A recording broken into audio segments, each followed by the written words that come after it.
ದಿನ 10 ಪ್ರಶ್ನೆ, 10 ದಿನ 100 ಪ್ರಶ್ನೆ ಪಾರ್ಟ್ 5ಕ್ಕೆ ತಮ್ಮೆಲ್ಲರಿಗೂ ಸ್ವಾಗತ. ಸೊ 5ರ ಪ್ರಶ್ನೆ, ಮೊದಲ ಪ್ರಶ್ನೆ ಬಂದುಬಿಟ್ಟು ಹೀಗಿದೆ: ಭಾರತದ ಅಧ್ಯಕ್ಷರ ಚುನಾವಣೆಯಲ್ಲಿ ಯಾರು ಭಾಗವಹಿಸ್ತಾರೆ ಅಂತ ಕೇಳಿದ್ದಾರೆ. ಸೊ ಇಲ್ಲಿ ಇದಕ್ಕೆ ಆನ್ಸರ್ ಬಂದುಬಿಟ್ಟು ರಾಜ್ಯಸಭೆ, ಲೋಕಸಭೆ ಮತ್ತು ವಿಧಾನಸಭೆ ಸದಸ್ಯರು. ಆಪ್ಷನ್ ಸಿ ರೈಟ್ ಆಗುತ್ತೆ. ಏನಕ್ಕಂದರೆ ಸೊ ರಾಜ್ಯಸಭೆ, ಲೋಕಸಭೆ ಮತ್ತು ವಿಧಾನಸಭೆಯ ಚುನಾಯಿತ ಸದಸ್ಯರು ಮಾತ್ರ ರಾಷ್ಟ್ರಪತಿಯವರ ಚುನಾವಣೆಯಲ್ಲಿ ಭಾಗವಹಿಸ್ತಾರೆ ಅನ್ನೋದನ್ನು ಇಲ್ಲಿ ನೆನಪಿಟ್ಕೋಬೇಕು. ನೆಕ್ಸ್ಟ್ ಕ್ವಶನ್ ಬಂದಾಗ ರಾಜ್ಯಸಭೆಯನ್ನು ಅಮೆರಿಕದಲ್ಲಿ ಏನೇನು ಕರೀತಾರೆ ಅಂತ ಕೇಳಿದ್ದಾರೆ. ಸೊ ಇದಕ್ಕೆ ಆನ್ಸರ್ ಬಂದುಬಿಟ್ಟು ಸೆನೆಟ್ ಆಗುತ್ತೆ. So answer D.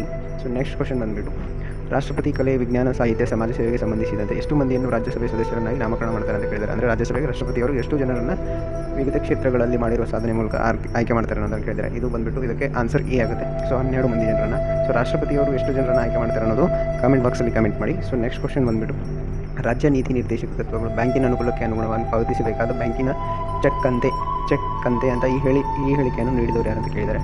ಸೊ ಇದಕ್ಕೆ ಆನ್ಸರ್ ಬಂದುಬಿಟ್ಟು ಕೆ.ಟಿ. ಶಾ ಅವರಾಗುತ್ತೆ. So K T. ಶಾ ಅವರು ರಾಜ್ಯ ನೀತಿ ನಿರ್ದೇಶಕ ತತ್ವಗಳಿಗೆ ಖಾಲಿ ಬ್ಯಾಂಕಿಂಗ್ ಅಂದರೆ ಅನುಕೂಲವಾಗುವಂತೆ ನೀಡಿರುವ ಚೆಕ್ ಅಂತ ಹೇಳಿದ್ದಾರೆ. ಸೊ ಅದೇ ರೀತಿಯಾಗಿ ಯಾರೋ ಒಬ್ಬರು ಇದೇ ರೀತಿಯಾದ ಹೇಳಿಕೆಯನ್ನು ಕೊಟ್ಟಿದ್ದಾರೆ. ಯಾವುದ್ರ ಬಗ್ಗೆ ಕೊಟ್ಟಿದ್ದಾರೆ ಅನ್ನೋದನ್ನು ನೀವು ಕಮೆಂಟ್ ಬಾಕ್ಸಲ್ಲಿ ತಿಳಿಸಿ. ಸೊ ನೆಕ್ಸ್ಟ್ ಕ್ವಶನ್ ಬಂದಾಗ ಯಾವ ಮೂಲಭೂತ ಹಕ್ಕುಗಳು ಭಾರತೀಯ ನಾಗರಿಕರಿಗೆ ಮತ್ತು ವಿದೇಶಿಯರಿಗೆ ಲಭ್ಯವಿದೆ ಅಂದರೆ ವೈರಿ ವಿದೇಶಿಯರನ್ನು ಹೊರತುಪಡಿಸಿ ಅಂತ ಕೇಳಿದ್ದಾರೆ. ಸೊ ಇದಕ್ಕೆ ಆನ್ಸರ್ ಬಂದುಬಿಟ್ಟು ವಿಧಿ 14, 20, 21, 21A, 22, 23 ಆನ್ಸರ್ ಎ ಆಗುತ್ತೆ. ಸೊ ಇಲ್ಲಿ ಇನ್ನೊಂದು ಕ್ವಶನನ್ನು ನೆನಪಿಟ್ಕೊಳ್ಬೇಕು ನೀವು. ಸೊ ಕೇವಲ ಭಾರತೀಯರಿಗೆ ಮಾತ್ರ ಅನ್ವಯವಾಗುವಂಥ ಮೂಲಭೂತ ಹಕ್ಕುಗಳು ಯಾವ ಅಂತ ಕೇಳಿದಾಗ 15, 16, 19, 29 ಮತ್ತು 30 ವಿಧಿಯಲ್ಲಿರುವಂಥ ಹಕ್ಕುಗಳು ಕೇವಲ ಭಾರತೀಯರಿಗೆ ಮಾತ್ರ ಅನ್ವಯ ಆಗ್ತವೆ. ಸೊ ನೆಕ್ಸ್ಟ್ ಕ್ವಶನ್ ಬಂದುಬಿಟ್ಟು ಸಂವಿಧಾನದ ಡ್ಯಾಶ್ ಅನುಸೂಚಿಯಲ್ಲಿ ರಾಜ್ಯಸಭೆಯ ರಾಜ್ಯಗಳ ಸ್ಥಾನಮಾನದ ಕುರಿತು ತಿಳಿಸಲಾಗಿದೆ ಅಂತ ಹೇಳಿದರೆ ಯಾವ ಅನುಸೂಚಿಯಲ್ಲಿ ರಾಜ್ಯಸಭೆಯಲ್ಲಿ ಸ್ಥಾನಗಳ ಹಂಚಿಕೆ ಬಗ್ಗೆ ಹೇಳುತ್ತೆ ಅನ್ನೋದನ್ನ ಈ ಕ್ವಶನ್ ಆಗಿದೆ. ಸೊ ಇದಕ್ಕೆ ಆನ್ಸರ್ ಬಂದುಬಿಟ್ಟು 4ನೇ ಭಾರತದ ನೆಕ್ಸ್ಟ್ ಕ್ವಶನ್ ಬಂದಾಗ ಭಾರತದ ಸಂವಿಧಾನ ಕೆಳಕಂಡ ಯಾವ ಪರಿಗಣನೆಗೆ ಒಳಪಟ್ಟು ಧರ್ಮವನ್ನು ಮುಖ್ಯವಾಗಿ ಪ್ರತಿಪಾದಿಸುವ, ಆಚರಿಸುವ, ಪ್ರಚಾರ ಮಾಡುವ ಹಕ್ಕನ್ನು ಪುರಸ್ಕರಿಸಿದೆ ಅಂತ ಕೇಳಿದ್ದಾರೆ. ಸೊ ಇದು ಏನನ್ನು ಕೇಳ್ತಾ ಇದೆ ಅಂದರೆ ಯಾವ ಆಧಾರದ ಮೇಲೆ ಭಾರತದಲ್ಲಿ ಧರ್ಮವನ್ನು ಆಚರಣೆ ಮಾಡುವಂಥ ಹಕ್ಕನ್ನು ಕೊಟ್ಟಿದ್ದಾರೆ ಅಂತ ಕೇಳಿದ್ದಾರೆ. ಸೊ ಇದಕ್ಕೆ ಆನ್ಸರ್ ಬಂದುಬಿಟ್ಟು